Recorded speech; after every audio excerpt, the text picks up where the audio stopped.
Kavita. We are switching to Kavita Ramdas. Good afternoon, Kavita. Here it's still the morning. We find you near Mumbai, as I noticed, and perhaps from The Hague to Mumbai. Yeah, some words about you. It's you are a globally recognized intersectional feminist activist, and have been.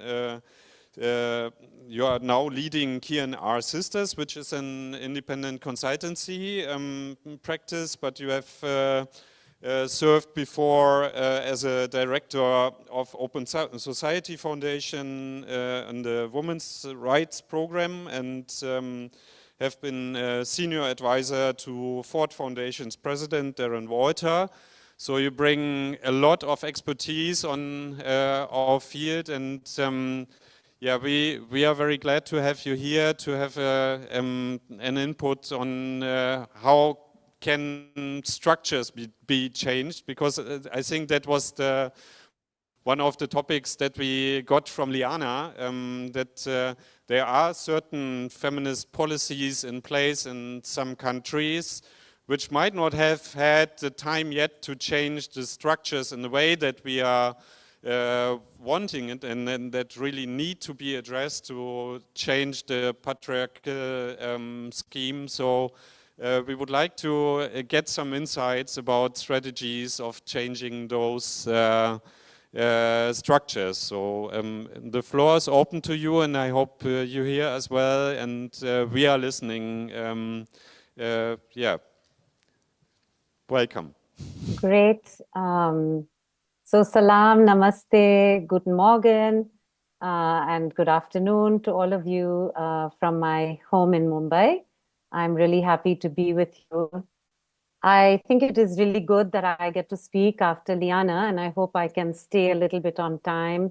I just want to begin by saying and acknowledging that today is Universal Declaration of Human Rights Day. It's Human Rights Day, approved over 75 years ago on this day in San Francisco. And we are very fortunate, all of you who are sitting there, and me who is sitting here, and Liana who is sitting in The Hague, that we are in a space where we are free of hunger, free of the threat of immediate violence, free of the constraints about where we can go, which set of ID cards we have to have, and free of the experience of being refugees in our own land. We are not living in the middle of bombs falling, of our beloveds dying. And that is something really we should have for all human beings everywhere in the world, no matter what. So I just want to take a moment to recognize reality, and that's the world that you as development professionals and as humanitarian organizations professionals are committed to, and it's also the world that I am committed to. Please, can we begin with just a moment of silence to recognize as a global community that these kinds of realities are not true for most of the people in the world, and right now most definitely not true for children who are experiencing a genocide in Gaza, as well as terrible suffering in Sudan, in the Congo, in Syria, in Ukraine, just to name a few places. So I just want to start with a minute for us to just take a second and recognize how fortunate we are to sit where we sit.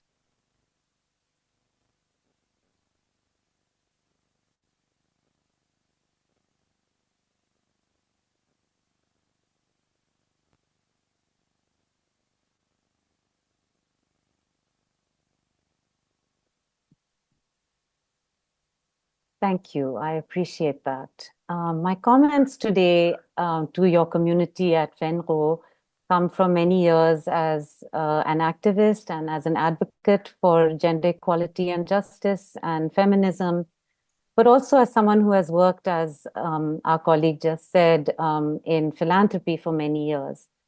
I have spent many of my years as a professional funding social movements that can ensure that women and girls and gender diverse people can have power, voice, and agency over their own lives. So my comments are designed to intentionally be a bit provocative. I come from a different space than either Liana or most of you, I grew up in what is called the developing world. It was first called the third world when I was growing up, then it was called the developing world. Now it is referred to as the global majority. But the truth is that no matter what it is called, it was a world that had much less power than the worlds most of you are used to have grown up in, which is the worlds of Europe and the West. My comments, therefore, are designed to provoke you to think about how you can develop or change or begin to expand your own intersectional prism to look at this space that we are in together. I hope it makes you a bit curious about how our own backgrounds, our privileges or lack of privileges, our experience of oppression or marginalization or lack thereof affects our worldview, our judgment, and our assumptions about other people, about other cultures, and even about our understanding of what is feminism.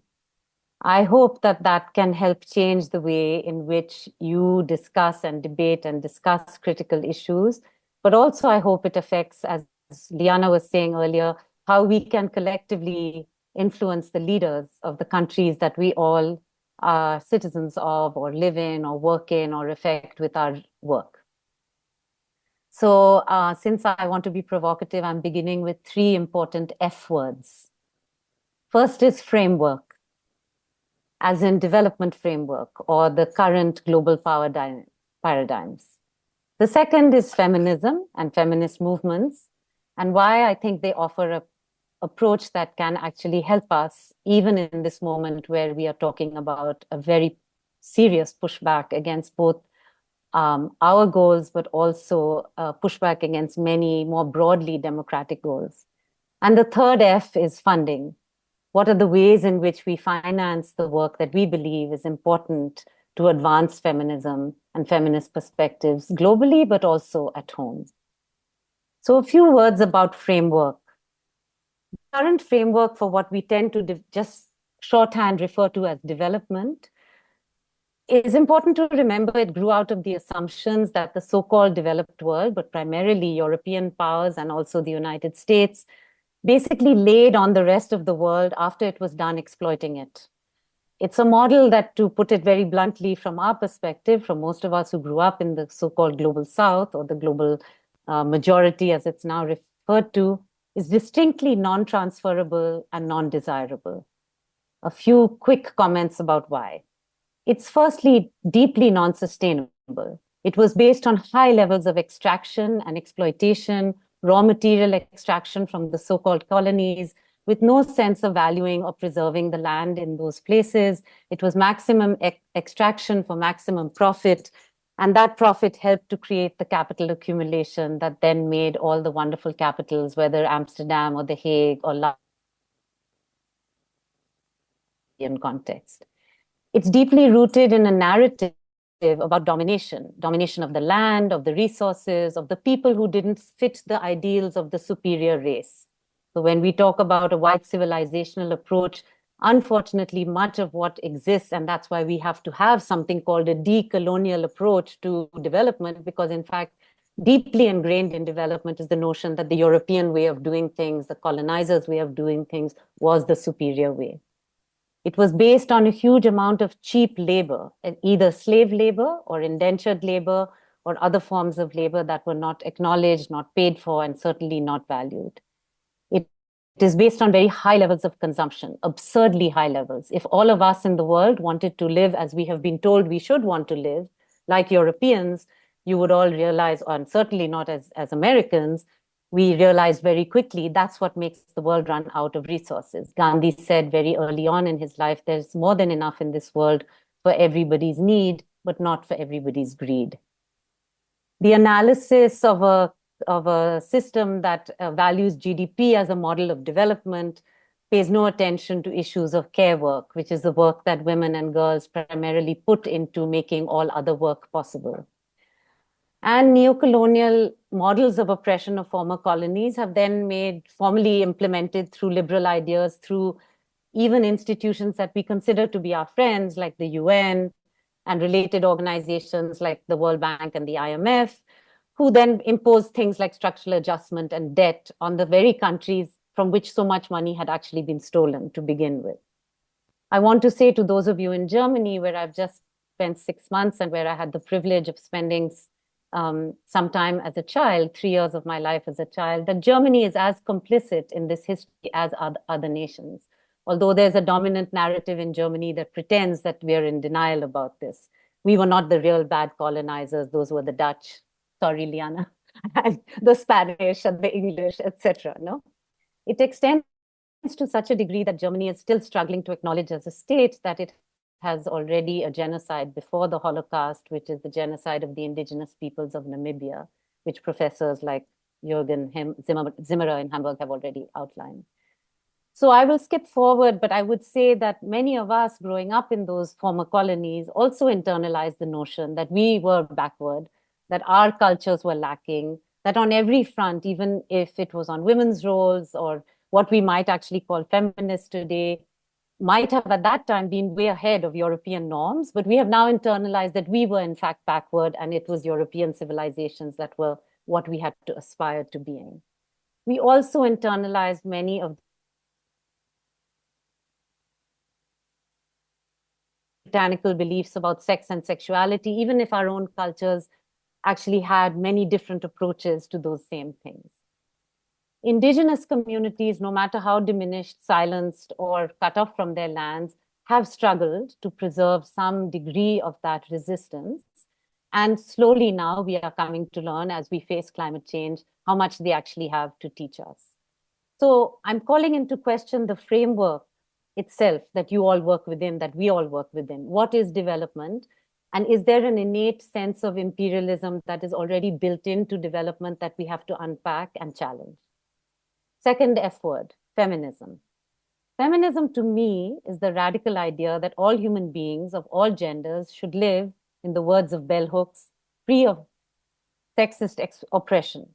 It's a movement to end sexism, sexist oppression, and sexist exploitation. In order to do that, for me, it must be intersectional. That means it must see that the fight for gender justice requires us also to fight for all other forms of equality, dignity, and justice.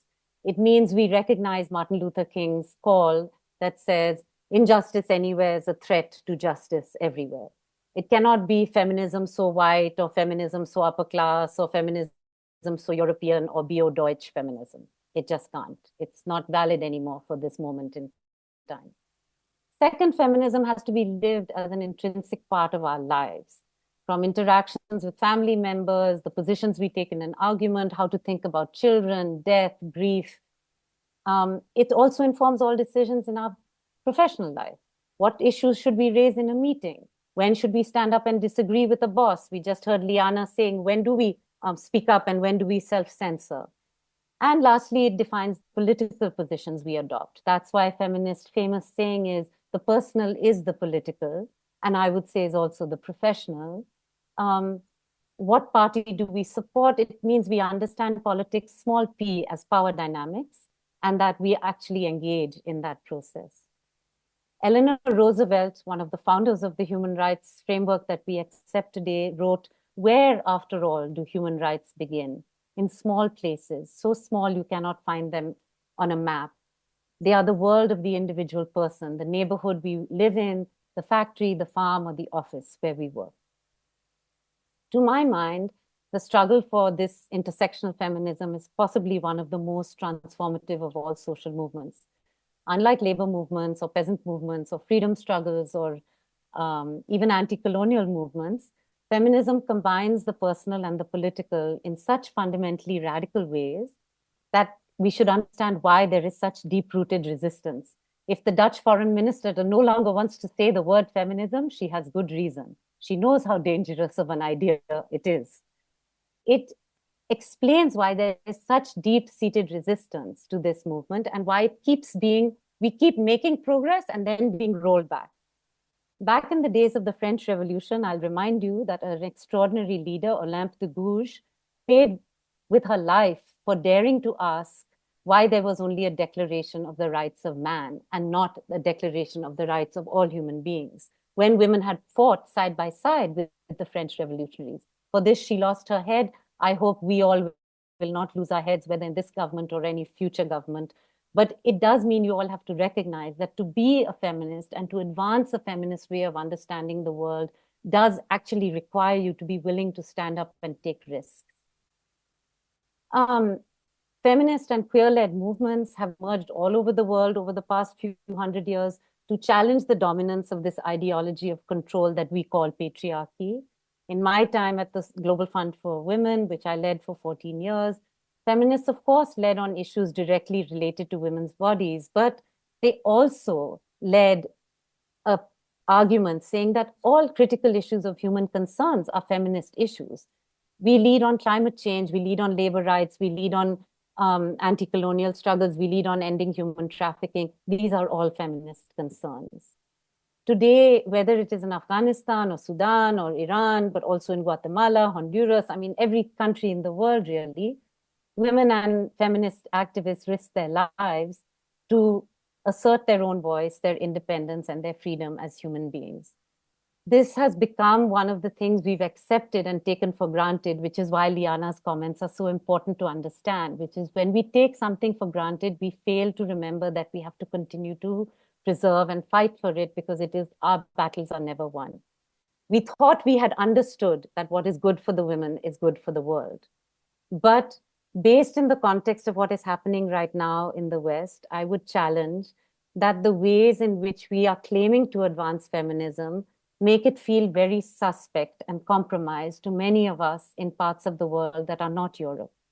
What worries me, for example, about Germany's so-called feminist foreign policy is not the excellent documents from both the Foreign Ministry and the Development Ministry that I read in great detail.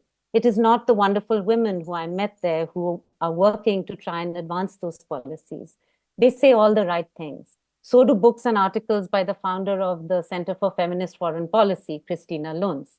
They are very brave sounding words, intersectionality, anti-colonial, and even anti-racist. Yet the gap between those words and the at a time of a live stream genocide that Germany just pretends it cannot see, cannot hear, and is somehow justifying, is growing ever larger and less comprehensible. What do I mean by this? I expressed some of these comments in an op-ed that I wrote in Taz, which you can easily Google and find. But it has exposed the deep contradictions of so-called feminist foreign policy and state-funded organizations, which are the vast majority of all nonprofits in the context of Germany and much of European countries as well. No government can plausibly claim to want to end violence against women while continuing to actively finance multiple wars and expanding militarism worldwide. Most alarmingly, this is happening at a time when, as we just heard, a backlash is threatening women's rights in so many countries. The German government's unquestioning support for Israel's brutal and bloody assault on Palestinians in Gaza has only fueled the suspicions of a global women's movement that the term feminist is being instrumentalized to push a Western agenda that claims universalism, but smacks of a kind of a racism. And I think that it is also important to remember that a country's foreign policy is usually deeply connected and continuation of its own domestic policy.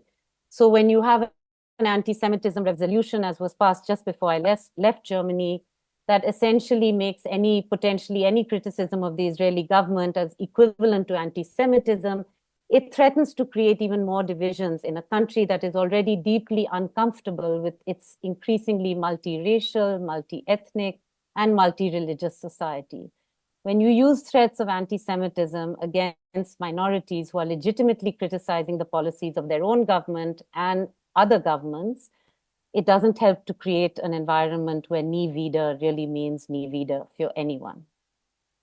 Finally, even on matters of advancing the rights of women inside its own boundaries, a country that is so-called committed to feminist foreign policy outside does not have the ability to push through a commitment to access to abortion, for example, inside. It remains illegal and it remains actually inaccessible to many who don't speak German, who are victims of rape or incest or other kinds of challenges. Thus, I argue that feminism remains foreign in Germany, not just as a Fremdwort, but really a nice idea to promote and defend abroad, but a description that even progressive Germans, many of whom include women, are still not comfortable with using. I met many Germans over these last 6 months who said, well, I believe in equality, but feminists are people who hate men. Until we can actually transform this mentality, we have a problem, Germany. I know I'm at time, and I want to just end with a few words about finance, the last F word, funding and finance. I've spent most of my life in the space of philanthropy, where we have many different forms and ways in which we get money. You heard Liana talk about one, which is official development aid. But going back to my early question about framework, I want to remind each one of you sitting in the room that development aid, whether by a bilateral assistance or private philanthropic support, is actually just a tiny fraction of what poor developing countries send back every year to wealthy ones in the form of debt repayments. And that debt is not something that most of us in the development space have even taken enough time to really challenge.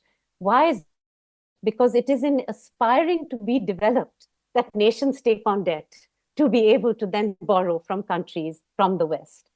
And what happens is the IMF and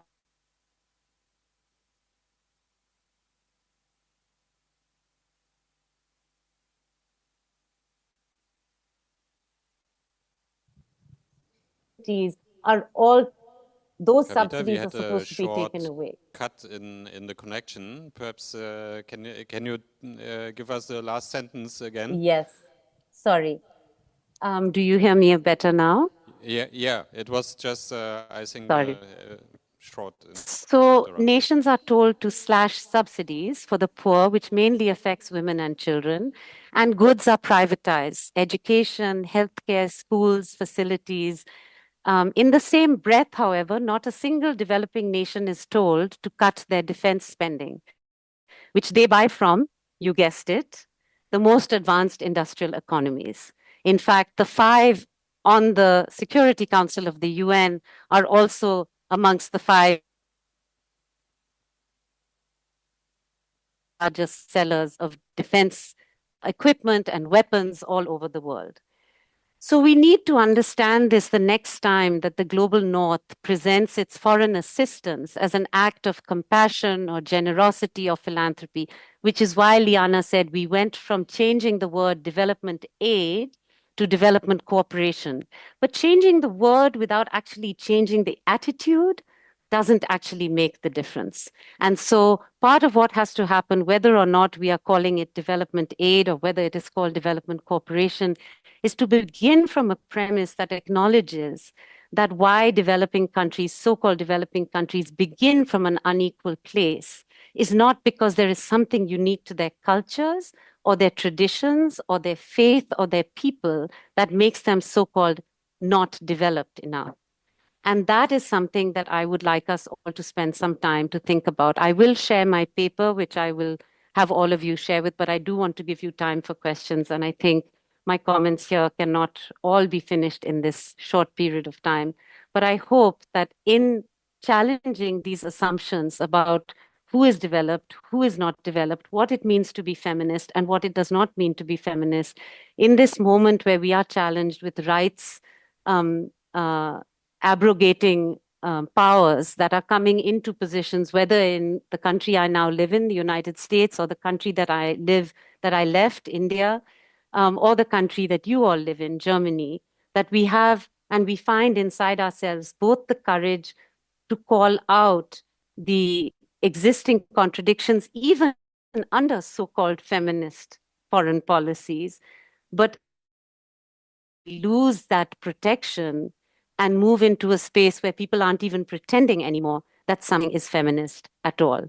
I do believe that it is possible for us to do business differently, but it requires us to be much more courageous and much more outspoken and to stand in solidarity with the people that we are claiming that we stand to support and to help. Thank you so much.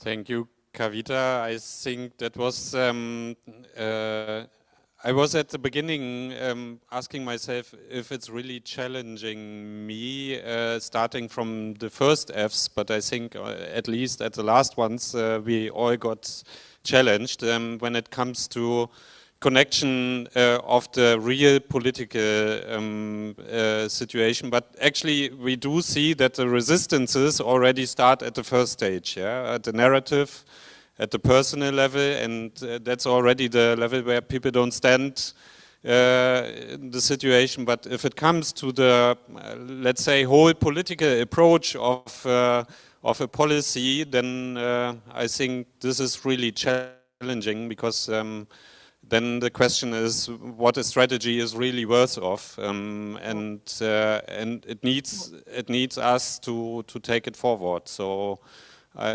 Thanks a lot for that one.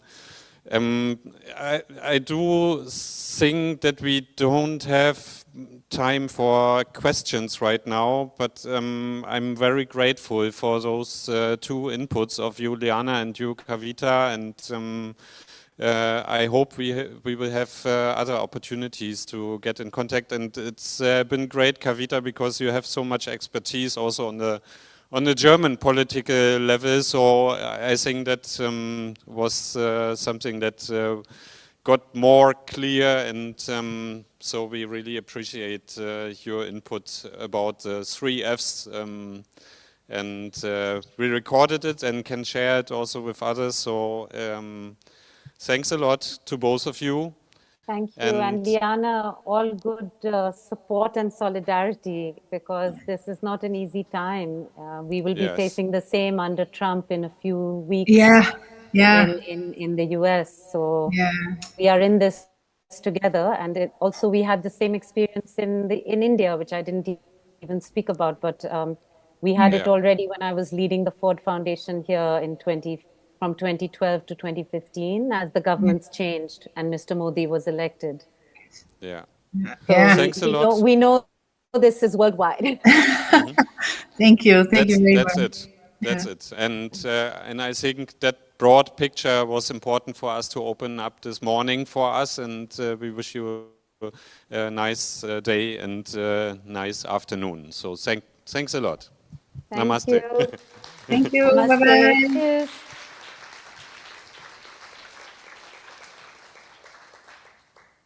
Okay, damit kommen wir hier wieder auf die Bühne, switchen zurück ins Deutsche und